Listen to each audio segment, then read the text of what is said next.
નમસ્કાર વિદ્યાર્થી મિત્રો, 20 એપ્રિલ 2026ના ડેઇલી કરંટ અફેરમાં આપનું હાર્દિક સ્વાગત છે. તો મિત્રો, છેલ્લે સુધી જોડાયેલા રહેજો, જેથી કરીને આજના ડેઇલી કરંટ અફેરનો એક પણ ટોપિક તમારાથી મિસ ન થઈ જાય. તો ચાલો શરૂઆત કરીશું. Question number 1. મે 2026માં બ્રિક્સ વિદેશ મંત્રીઓની બેઠક કયા દેશમાં યોજાશે? તો સાચો જવાબ આવશે મિત્રો ઓપ્શન સી, ભારત. તો આપણે એની વિગતે ચર્ચા કરીશું. હવે આ જે બ્રિક્સ છે, બરાબર, યજમાન દેશ ભારત રહેશે અને જાન્યુઆરી 1, 2026થી આ જે બ્રિક્સ છે એનું અધ્યક્ષ પદ ભારત પાસે છે. બેઠકના સમયગાળાની વાત કરીએ તો વિદેશ મંત્રીઓની બેઠક 14-15 મે 2026 દિલ્હી ખાતે યોજાશે. 18મી બ્રિક્સ સમિટ છે અને દેશાધ્યક્ષોની બેઠક સપ્ટેમ્બર 2026માં યોજાશે. 2026ની થીમની વાત કરીએ તો building for resilience, innovation, cooperation and sustainability. Resilience, innovation, cooperation અને સસ્ટેનેબિલિટી માટે નિર્માણ. બરાબર. હવે લોગોની વાત કરીએ તો અત્યારે આપણે ભારતની જ્યારે યજમાની છે ત્યારે લોગોમાં કમળનું ફૂલ અને નમસ્કારનું ચિહ્ન રાખવામાં આવ્યું છે, એ પણ ખાસ યાદ રાખજો. હવે બ્રિક્સ દેશો વિશેની ચર્ચા કરી લેશું. સભ્ય દેશોની વાત કરીએ તો મૂળ 5 સભ્ય દેશો છે: બ્રાઝિલ, રશિયા, ભારત, ચાઇના અને સાઉથ આફ્રિકા. અને 2024 પછીથી નવા જોડાયેલા સભ્યોમાં Egypt, Ethiopia, Iran, Saudi Arabia, United Arab અમીરાત અને ઇન્ડોનેશિયાનો સમાવેશ થાય છે. હવે વાત કરીએ ભારતના અધ્યક્ષ પદની તો 2012માં પહેલીવાર, 16માં, 21માં અને અત્યારે 26માં પાછું આપણી પાસે બ્રિક્સનું અધ્યક્ષ પદ છે. નવી ડેવલપમેન્ટ બેંક બનાવવામાં આવી છે બ્રિક્સ દ્વારા, તેને બ્રિક્સ બેંક કહેવામાં આવે છે, જેનું મુખ્ય મથક શાંઘાઈ, ચીન ખાતે આવેલું છે. મે 2026માં ભારત ક્વાડ વિદેશા મંત્રીઓની બેઠકનું પણ યજમાન પદ ભોગવશે, જે ભારતની વિદેશ નીતિ માટે ખૂબ જ મહત્વનું કહેવાય. તો મિત્રો, હવે આગળના ક્વેશ્ચન તરફ આગળ વધીશું. European union girls mathematic Olympiad 2026 Bharat માટે કોણે મેડલ જીત્યો છે? તો સાચો જવાબ આવશે મિત્રો ઓપ્શન સી, શ્રેયા સાંતુ મુધાંડા. તો આપણે એની વિગતે ચર્ચા કરીશું. હવે શ્રેયા સાંતુ મુધાંડાએ ગોલ્ડ મેડલ જીતી અને ભારતનું ગૌરવ વધારી દીધું છે. EGMOના મુખ્ય મુદ્દાઓ વિશે ચર્ચા કરીએ તો સ્થળની વાત કરીએ તો કોસોવો ખાતે આયોજન કરવામાં આવ્યું હતું. ભારતના પ્રદર્શનની વાત કરીએ તો ટોટલ 4 મેડલ મળ્યા છે. ગોલ્ડ મેડલ શ્રેયા સાંતુ મુધાંડાને એનાયત કરવામાં આવ્યું હતું. ટીમના અન્ય સભ્યોએ સિલ્વર અને બ્રોન્ઝ મેડલ મેળવી અને ભારતના ટોચના દેશોમાં સ્થાન મેળવ્યું છે.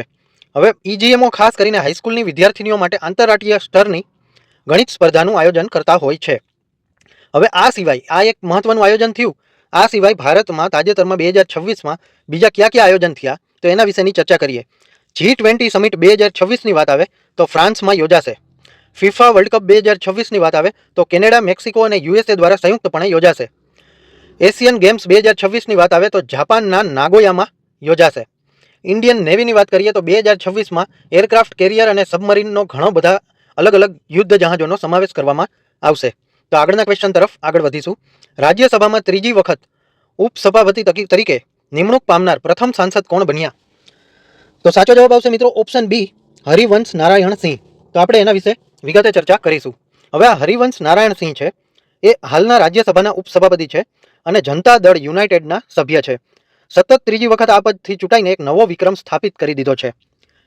નિયુક્તિની વાત કરીએ તો રાજ્યસભાના સભ્યો દ્વારા જ ચૂંટણી કરવામાં આવે છે અને જ્યારે સભાપતિ છે એની ગેરહાજરી હોય ત્યારે ઉપસભાપતિ ગૃહનું સંચાલન કરે છે.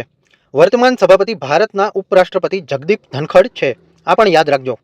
રાજ્યસભાના પ્રથમ ઉપસભાપતિની વાત આવે તો SV કૃષ્ણમૂર્તિ રાવ હતા. એ પણ યાદ રાખજો. હવે બંધારણની કલમની વાત કરીએ તો રાજ્યસભાના સભાપતિ અને ઉપસભાપતિના બંધારણની કલમ 89માં ઉલ્લેખ કરવામાં આવ્યો છે. કાર્યકાળની વાત કરીએ તો ઉપસભાપતિનો કાર્યકાળ 6 વર્ષનો હોય છે અથવા તો તેઓ જ્યાં સુધી સાંસદ રહે ત્યાં સુધીનો હોય છે. જો તેઓ રાજ્યસભાના સભ્યપદેથી નિવૃત્ત થાય તો ઉપસભાપતિનું પદ પણ ખાલી કરવું પડે છે. રાજીનામાની વાત કરીએ તો ઉપસભાપતિ પોતાનું રાજીનામું સભાપતિને સંબંધીને આપે છે. અત્યારે હાલના રાજ્યસભાના સભાપતિ જગદીપ ધનખડ છે. રાજ્યસભાના ઉપસભાપતિ હરિવંશ નારાયણ સિંહ છે. રાજ્યસભામાં સદનના નેતા પિયુષ ગોયલ છે, અથવા તો અપડેટ મુજબ યાદ રાખવાનું કેમ કે વારંવાર ચેન્જ થતું રહે છે. લોકસભાના અધ્યક્ષ ઓમ બિરલા છે. તો હવે આગળ વધીશું. Question number 4. કયા રાજ્યમાં આવેલી યાના ગુફાઓને રાષ્ટ્રીય મહત્વના ભૂ વારસા સ્થળ તરીકે જાહેર કરવામાં આવી? તો સાચો જવાબ આવશે મિત્રો ઓપ્શન સી, કર્ણાટક. તો આપણે આ યાના ગુફાઓ વિશે વિગતે માહિતીની ચર્ચા કરીશું. હવે ભૂ વારસાના સ્થળમાં યાના ગુફાઓને ભારતીય ભૂવૈજ્ઞાનિક સર્વેક્ષણ દ્વારા રાષ્ટ્રીય ભૂ વારસા સ્થળ તરીકે જાહેર કરવામાં આવ્યું હતું. મુખ્ય શિખરો અને પૌરાણિક મહત્વ. ભૈરવેશ્વર શિખર 120 મીટર ઊંચું છે અને ભગવાન શિવનું પ્રતીક છે. મોહિની શિખર 90 મીટર ઊંચું છે અને ભગવાન વિષ્ણુના અવતારનું પ્રતીક છે. પૌરાણિક મહત્વની વાત કરીએ તો ભસ્માસુરનો નાશ કરવા માટે ભગવાન વિષ્ણુએ અહીં મોહિની સ્વરૂપ ધારણ કર્યું હતું. સ્થાનની વાત કરીએ તો કુમટા ઉત્તર કન્નડમાં આવેલું છે. ઉત્તર કન્નડ જિલ્લામાં કુમટામાં સ્થિત કાળા સ્ફટિક ચૂનાના પથ્થરો માટે જાણીતી છે આ ગુફાઓ, એ પણ યાદ રાખવું. હવે આ સિવાયના બીજા ઘણા બધા એવા સ્મારકો છે, સ્થળો છે, જેને પણ યાદ રાખવા જીકેના પ્રશ્ન તરીકે નોલેજમાં વધારો થશે. ચરાઈ દેવ મોઈદમ્સ આસામમાં આવેલું છે અને યુનેસ્કોએ વર્લ્ડ હેરિટેજ સાઇટમાં 2024માં એનો સમાવેશ કર્યો હતો. લોનાર લેક મહારાષ્ટ્રમાં આવેલું છે. ઉલ્કાપાતથી બનેલું સરોવર છે જે રાષ્ટ્રીય ભૂવારસા સ્થળ તરીકે જાહેર કરવામાં આવ્યું છે. જિયોગ્લિફસ રત્નાગિરી મહારાષ્ટ્રમાં આવેલું છે. પથ્થરો પર કોતરેલી પ્રાચીન આકૃતિઓ છે જે હાલમાં સંરક્ષણ હેઠળ છે. થાર રણના અશ્મિઓ રાજસ્થાનમાં આવેલા છે. જેસલમેર નજીક કરોડો વર્ષ જૂના ડાયનાસોરના અશ્મિઓ મળી આવ્યા છે. આટલા મુદ્દાઓ યાદ રાખજો, એક્ઝામમાં ક્યાંક પૂછાઈ શકે. તો આગળ વધીશું. Question number 5. હાઈવે પર ઇન્ટિગ્રેટેડ ટ્રોમા કેર માટે પ્રોજેક્ટ સંજીવની ક્યાં શરૂ કરવામાં આવ્યો? તો સાચો જવાબ આવશે મિત્રો ઓપ્શન સી, તેલંગાણા. તો આપણે એની વિગતે ચર્ચા કરીશું. હાઈવે અકસ્માત અને ઇમરજન્સી ટ્રોમા રિસ્પોન્સ સિસ્ટમ માટે જાણીતું છે, અથવા હાઈવે અકસ્માત અને ઇમરજન્સી ટ્રોમા રિસ્પોન્સ સિસ્ટમ માટે જાણીતું છે. તો યાદ રાખજો, ટ્રોમા કેર સેન્ટર્સને ઇન્ટિગ્રેટેડ નેટવર્ક સાથે જોડવા માટે વિશેષ પ્રોજેક્ટ તેલંગાણામાં શરૂ કરવામાં આવ્યો છે. હવે આ રીતે જ સંજીવની રથ વિશેની માહિતી ગુજરાત માટે ખૂબ પ્રખ્યાત છે. સંજીવની રથ મુખ્યત્વે કોરોના કાળ દરમિયાન ઘરે ઘરે જઈને તપાસ કરવામાં એનો ઉપયોગ કરવામાં આવતો હતો. મુખ્યત્વે કોરોના કાળમાં જ આનો યુઝ થયો હતો. હાલમાં તે દૂરના વિસ્તારોમાં મોબાઈલ હેલ્થ યુનિટ તરીકે કાર્ય કરે છે. તો બે સંજીવની બાબતે અત્યારનું તેલંગાણા અને પહેલાંનું ગુજરાત આ યાદ રાખજો. આ સિવાય આ જે સંજીવની રથ છે, બરાબર, અને તેલંગાણા એના બીજા અલગ અલગ પ્રોજેક્ટ છે, એને પણ યાદ રાખવા, એક્ઝામમાં ક્યાંક પૂછાઈ શકે. ટી હબ અને ઇનોવેશન. તેલંગાણા અત્યારે હેલ્થ કેરમાં દેશમાં અગ્રેસર છે. મિશન ભગીરથ ચલાવે છે દરેક ઘરે નળ દ્વારા પીવાનું શુદ્ધ પાણી પહોંચાડવા માટે. રાયથુ બંધુ ખેડૂતોને સીધી સહાય આપી આ યોજનાનું મોડેલ કેન્દ્ર સરકારના પીએમ કિસાન યોજના માટે આધાર બન્યું હતું. ધરણી પોર્ટલ જમીનના રેકોર્ડનું વ્યવસ્થાપન માટે તેલંગાણાનું આ ડિજિટલ પ્લેટફોર્મ ખૂબ જ પ્રચલિત છે, આ પણ યાદ રાખી લેજો. હવે આગળના ક્વેશ્ચન તરફ જોઈશું. ઉત્કર્ષ 2029 વ્યૂહરચના કઈ બેંકે લોન્ચ કરી? તો સાચો જવાબ આવશે મિત્રો ઓપ્શન બી, આરબીઆઈ. તો આપણે એની વિગતે ચર્ચા કરીશું. હવે ઉત્કર્ષ 2029 શું છે? આરબીઆઈ દ્વારા પોતાની કામગીરીને વધુ મજબૂત અને આધુનિક બનાવવા માટે મધ્યમ ગાળાની વ્યૂહરચના એટલે કે મીડિયમ ટર્મ સ્ટ્રેટેજી ફ્રેમવર્ક છે. નાણાકીય સ્થિરતા લઈ આવવા માટે, ડિજિટલ પેમેન્ટ્સ અને ફિનટેક માટે, બેન્કિંગ છેતરપિંડી રોકવા માટે અને સરળ બેન્કિંગ સેવાઓ આપવા માટે ઉત્કર્ષ 2029 શરૂ કરવામાં આવ્યું છે. હવે ગવર્નરની વાત કરીએ તો હાલમાં સંજય મલ્હોત્રા છે આરબીઆઈના ગવર્નર તરીકે સેવા આપી રહ્યા છે અને 26મા ગવર્નર છે. CBDC ડિજિટલ રૂપી. આરબીઆઈએ સેન્ટ્રલ બેંક ડિજિટલ કરન્સી ઈ રૂપિયાના ઉપયોગને 25-26 સુધીમાં વ્યાપક બનાવી દીધો છે, જેનો ઉદ્દેશ્ય રોકડ પરની નિર્ભરતા ઘટાડવાનો છે. Project unified landing interface ULI. તાજેતરમાં લોન્ચ થયેલો આ પ્લેટફોર્મ ખેડૂતો અને નાના વેપારીઓને ખૂબ જ ઝડપથી લોન મળી રહે તેવી વ્યવસ્થા કરવામાં આવી છે. અને આરબીઆઈ @100 એટલે આરબીઆઈ 2035માં તેના 100 વર્ષ પૂર્ણ કરશે, જેના માટે ઉત્કર્ષ 2029 એક પાયાનું પગલું છે. તો હવે આગળના ક્વેશ્ચન વિશે ચર્ચા કરીશું. વર્લ્ડ ઇકોનોમિક ફોરમ દ્વારા 2026 માટે યંગ ગ્લોબલ લીડર તરીકે કોની પસંદગી કરવામાં આવી?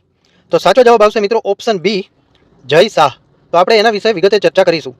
હવે જે જય શાહ છે એ બીસીસીઆઈ સચિવ અને આઈસીસી ચેરમેન તરીકેની ભૂમિકાઓ નિભાવી છે. વહીવટી કુશળતા માટે એને સન્માન અપાયું છે. રમતગમત ક્ષેત્રે યોગદાન માટે અને આઈસીસી અને બીસીસીઆઈમાં નેતૃત્વ માટે. હવે નંદન નીલેકણી તેઓ ઇન્ફોસિસના સહસ્થાપક છે અને અગાઉ આ યાદીમાં હાજર હતા. ગૂગલના સીઈઓ છે સુંદર પિચાઈ, તે પહેલેથી જ પ્રસિદ્ધ નેતા છે. ગૌતમ અદાણી એ અદાણી ગ્રુપના ચેરમેન છે અને યંગ લીડર વય મર્યાદામાં નથી આવતા. એટલે સાચો જવાબ આવશે જય શાહ. હવે વર્લ્ડ ઇકોનોમિક ફોરમ છે શું? એનું મુખ્ય મથક કોલોગ્ની સ્વિટ્ઝરલેન્ડમાં આવેલું છે. એના સ્થાપક ક્લાઉસ શ્વાબ છે અને વાર્ષિક બેઠક દર વર્ષે જાન્યુઆરીમાં દોવાસ ખાતે યોજવામાં આવે છે, આ યાદ રાખજો. હવે યંગ ગ્લોબલ લીડર્સની વાત કરીએ તો 40 વર્ષથી ઓછી ઉંમરના પ્રતિભાશાળી વ્યક્તિઓની પસંદગી કરવામાં આવે છે. પસંદગી પામેલ સભ્યોને 5 વર્ષના પ્રોગ્રામમાં સામેલ કરવામાં આવે છે, જે વિશ્વની જટિલ સમસ્યાઓના ઉકેલ માટે કામ કરે છે. હવે જય શાહ વિશે જોઈ તો તે ઇન્ટરનેશનલ ક્રિકેટ કાઉન્સિલના સૌથી નાના વયના ચેરમેન બન્યા છે. ડિસેમ્બર 2024થી કાર્યભાર સંભાળ્યો હતો. તેમણે એશિયન ક્રિકેટ કાઉન્સિલના પ્રમુખ તરીકે પણ સેવા આપી છે. અન્ય મહત્વના નિર્દેશાંક WF દ્વારા જાહેર થતા reports global gender gap report, energy transition index અને ગ્લોબલ રિસ્ક રિપોર્ટ પણ એમના દ્વારા બહાર પાડવામાં આવે છે. તો આ યાદ રાખજો. તો આગળના પ્રશ્ન વિશે ચર્ચા કરીશું. Question 8. Grenada ISSF world cup 2026માં ભારતીય મિક્સ ટીમ પિસ્ટોલ સ્પર્ધામાં કયો મેડલ જીત્યો? તો સાચો જવાબ આવશે મિત્રો ઓપ્શન સી, ગોલ્ડ મેડલ. તો આપણે એની વિગતે ચર્ચા કરીશું. હવે પલક ગુલિયા અને મુકેશ નેલાવલીની જોડીએ 10 મીટર એર પિસ્ટોલ મિક્સ્ડ ઇવેન્ટમાં ગોલ્ડ મેડલ જીતી લીધો છે. ભારતીય જોડીએ ફાઇનલમાં 487.7નો સ્કોર કરીને નવો વર્લ્ડ રેકોર્ડ અને જુનિયર વર્લ્ડ રેકોર્ડ સ્થાપિત કર્યો છે.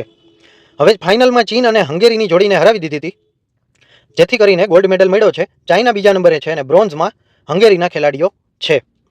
હવે ISSF ઇન્ટરનેશનલ શૂટિંગ સ્પોર્ટ્સ ફેડરેશનની વાત કરી તો મુખ્ય મથક મ્યુનિક જર્મની ખાતે આવેલું છે. ગ્રેનાડા વર્લ્ડ કપ 2026 આ વર્ષનો રાઇફલ અને પિસ્ટોલ શૂટર્સ માટેનો પ્રથમ વર્લ્ડ કપ હતો.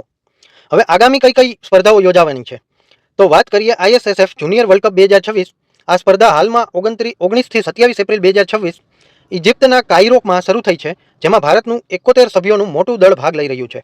વર્લ્ડ ચેમ્પિયનશિપ 2026 નવેમ્બર 2026માં કતારના દોહામાં આયોજિત થશે. ISSF world cup final 2026 December 2026માં ઇટાલીના રોમમાં યોજાશે. આ પણ યાદ રાખી લેજો. તો આગળ વધીશું. Question number 9. Time 100 most influential people 2026ની યાદીમાં કયા ભારતીય અભિનેતાનો સમાવેશ કરવામાં આવ્યો છે? તો સાચો જવાબ આવશે મિત્રો ઓપ્શન એ, રણબીર કપૂર. તો આપણે એના વિશે વિગતે માહિતીની ચર્ચા કરીશું. હવે પસંદગી શું કામ થઈ છે આમની? ભારતીય સિનેમામાં સતત પ્રદાન આપે છે. વૈશ્વિક સ્તરે વધતી જતી લોકપ્રિયતા માટે આમની પસંદગી કરવામાં આવી છે. ટાઈમ 100 યાદી શું છે? અમેરિકન મેગેઝિન ટાઈમ દ્વારા પ્રકાશન કરવામાં આવે છે. વિવિધ શ્રેણીના કલાકારો, નેતાઓ, નવીનકો અને આઇકોન્સને આમાં એની પરફોર્મન્સ મુજબ સ્થાન આપવામાં આવે છે. હવે આ સિવાયના 2025-26ના અન્ય મહત્વના ભારતીયો ટાઈમ પુરસ્કાર જેમને મળ્યા હોય. આલિયા ભટ્ટને 2024ની યાદીમાં સામેલ કરવામાં આવ્યા હતા. સાક્ષી મલિક જે કુસ્તીબાજ છે અને 24-25ના ગાળામાં પ્રભાવશાળી વ્યક્તિ તરીકે સમાવેશ થયો હતો. જય શાહ જે રમતગમત વહીવટકર્તા તરીકે તેમનું નામ પણ ચર્ચામાં રહે છે. પર્સન ઓફ ધ યર દર વર્ષે ડિસેમ્બરમાં જાહેર થાય છે. 2023માં ટેલર સ્વિફ્ટ તરીકે એમની પસંદગી કરવામાં આવી હતી. ટાઈમ 100 ઇમ્પેક્ટ એવોર્ડ્સ બરાબર દુબઈમાં યોજાય છે અને જેમાં ઘણીવાર ભારતીય હસ્તીઓનું સન્માન કરવામાં આવે છે. તો આ પણ યાદ રાખી લેજો. ભારતમાંથી અત્યાર સુધીમાં નરેન્દ્ર મોદી, ગૌતમ અદાણી, સતીશ રેડ્ડી જેવા મહાનુભાવોનું પણ આમાં સન્માન કરવામાં આવ્યું હતું. Question number 10. રેમુન્ડો વાડજાની કયા દેશના રાષ્ટ્રપતિ તરીકે ચૂંટાયા છે? તો સાચો જવાબ આવશે મિત્રો ઓપ્શન બી, બેનિન. તો આપણે એની વિગતે ચર્ચા કરીશું. હવે જે રોમ્યુઅલ્ડ વાડાગ્ની છે એ બેનિનના રાષ્ટ્રપતિ બની ગયા છે. ચૂંટણીના પરિણામની વાત કરીએ તો 94% મતો સાથે પ્રચંડ બહુમતી મેળવી છે. અગાઉના પદની વાત કરીએ તો બેનિનના અર્થતંત્ર અને નાણામંત્રી હતા. હવે કોનું સ્થાન લીધું? તો આઉટગોઈંગ પ્રમુખ પેટ્રિક ટેલોનના સ્થાને હવે આમની પસંદગી એટલે કે નિયુક્તિ કરવામાં આવી છે. હવે આ જે બેનિન છે એના વિશે ચર્ચા કરીએ. એની રાજધાની પોર્ટો નોવો છે. એનું ચલણ પશ્ચિમ આફ્રિકન CFA ફ્રેન્ક છે. એમનું સ્થાનની વાત કરીએ તો પશ્ચિમ આફ્રિકામાં આવેલો દેશ છે જે નાઇજીરિયા, ટોગો, બુર્કિના ફાસો અને નાઇજર સાથે સરહદ ધરાવે છે. હવે આ સિવાયના અન્ય જે આફ્રિકન કન્ટ્રી છે, યુગાન્ડામાં જાન્યુઆરી 26માં ચૂંટણી થઈ હતી. કોંગો ગણરાજ્ય માર્ચ 2026માં ચૂંટણી થઈ હતી. ઇથોપિયાની વાત કરીએ તો જૂન 2026માં સંસદીય ચૂંટણીઓ યોજાશે અને ગેમ્બિયાની વાત કરીએ તો ડિસેમ્બર 2026માં રાષ્ટ્રપતિની ચૂંટણી નિર્ધારિત છે. આટલું યાદ રાખજો મિત્રો. હવે મિત્રો જો આ વિડીયો જોવાથી તમારા નોલેજમાં વધારો થયો હોય તો આ વિડીયોને લાઇક કરી દેજો. તમે કઈ એક્ઝામની તૈયારી કરો છો એ કમેન્ટ કરી દેજો. અને જો કોઈ તમારા મિત્રો તૈયારી કરતા હોય તેને આ વિડીયો અચૂકથી શેર કરજો. અને નવા હોય તો સબસ્ક્રાઇબ કરવાનું ભૂલતા નહીં. બેલ આઇકન પણ દબાવી દેજો જેથી આવનારા અમારા તમામ વિડીયો આપના સુધી પહોંચી જાય. ધન્યવાદ.